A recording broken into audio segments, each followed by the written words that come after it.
Let me show you all of the camera settings that are available for Motorola Signature. So first of all, I'm gonna focus on the modes that are available for the camera. So let's restart it real quick. And then after the modes are done, we'll go through the settings for the main camera.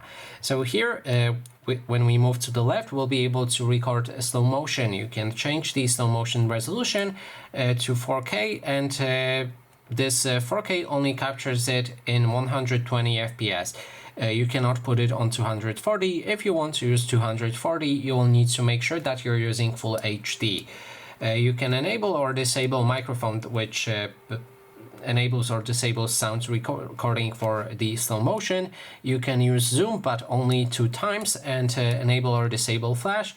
Go here to the settings, that is the camera settings that I'm gonna cover at the end. Next thing is main video recording, so you can record videos. There's macro mode for video recording right here. Zoom options are pretty standard. You can zoom in up to 20 times.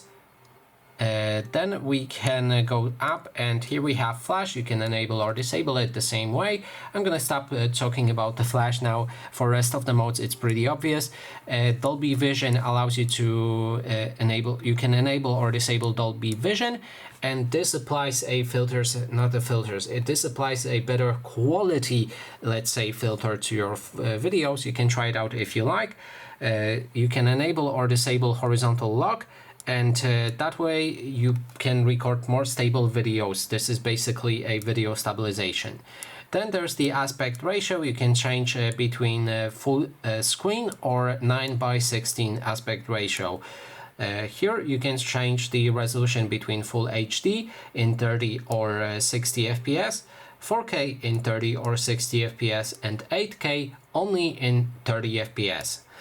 Then there's filters right here. You can apply any filters that you like to the video recording, and now we can, I'm pretty sure we can move on to the photo mode, or actually let's check right here. Oh, you can also enable or disable microphone recording. In photo mode, we'll have again a few different options. There's Google Lens here. If you want, you can use it. Then we have the signature style, which applies the signature filter to your photos. Then there's the active photo. When activated, you'll be able to make live photos. That means basically a GIF photo, let's say, like on iPhone. I don't know if you know that feature. You can take photos, and then objects on that photo will be moving if they moved in during the moment when you captured that photo. Then there's the aspect ratio that you can switch between 1:1, 3:4, 9:16, and full screen. So let's go back to standard mode and disable active photo, because that way we can find the action shot. This is the stabilization for the camera. Again, if you capture a photo of something moving, that way it will try not to be blurry. So basically it will sharpen the photo. You can capture moving objects that way. You can adjust the zoom options right here, and depending on the thing that you're photographing, you may see a macro button right here. There's a macro mode for the camera as well, but currently it doesn't show up because I'm not photographing anything. You can also add or remove timer right there and apply the filters. You can zoom in up to 100 times. Then we can go to the portrait. This is something like a photo mode, but it allows you to adjust the aperture. So you can switch between full view, wide view, standard, or close up. You can also change this is the aperture between 1 to 6. And then we can also apply the beautify. That way you can adjust the filters which applies only to faces. You can smooth the skin, apply the toning, make the eyes bigger or slimmer faces, or you can do smart adjustments and adjust the filters right there. Now let's move to the Pro mode. Pro mode, actually, I think in this video I'm gonna skip it because it would take a long time, but I've already made a video describing Pro mode, so if you want you can watch it. It has a pretty standard features for a Pro mode on any other device, but if you're really interested, as I said, you can check all Pro mode settings for this phone on my channel, and then you can watch that video. Let's move to the Pro, two more, I mean. We can click on scan, that way we'll be able to scan documents with our phone. So this actually works pretty great. I think I even have a photo of something scanned here if I'm not mistaken. Yeah, I am mistaken, but the scanner works great. You can scan documents or anything like that, notes and etc. Night mode allows you to capture photos in night, and they should look better than using a standard photo mode. So you can enable it and then try to capture a photo when there's night outside. Panorama allows you to make the landscape photos, so you will need to apply the instructions that are you can read right here when taking a photo. But basically what you need to do is take your phone and then just move it around while taking a photo, and that way you will see a panoramic photo.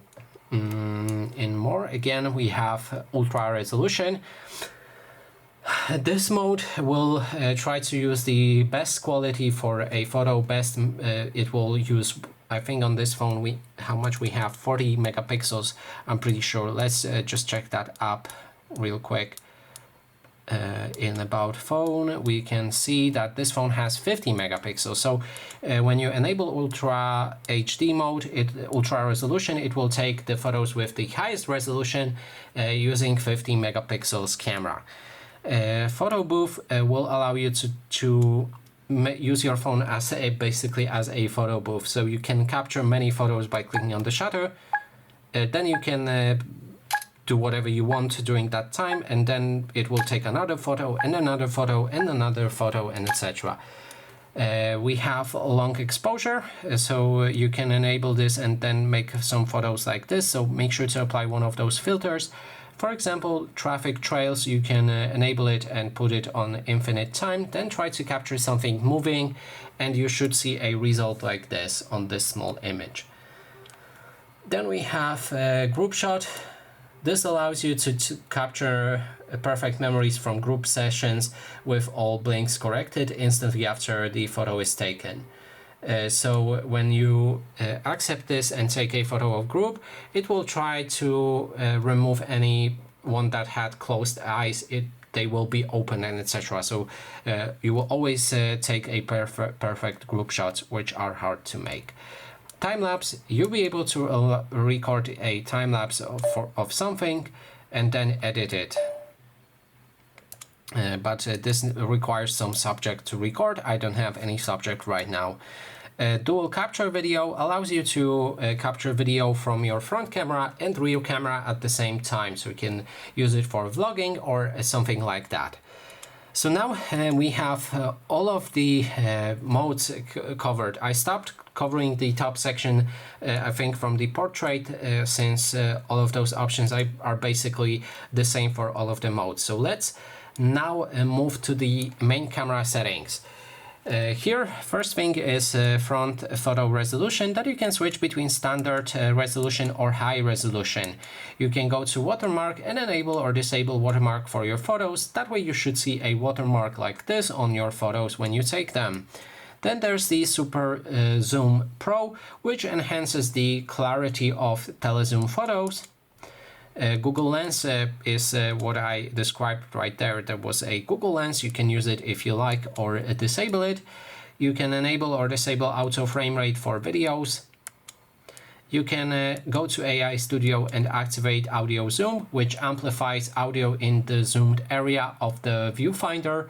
So you will hear from specified directions when recording a video if you activate this feature, but keep in mind that it's AI. Then there's efficient videos. You can activate this, which will change format for your videos.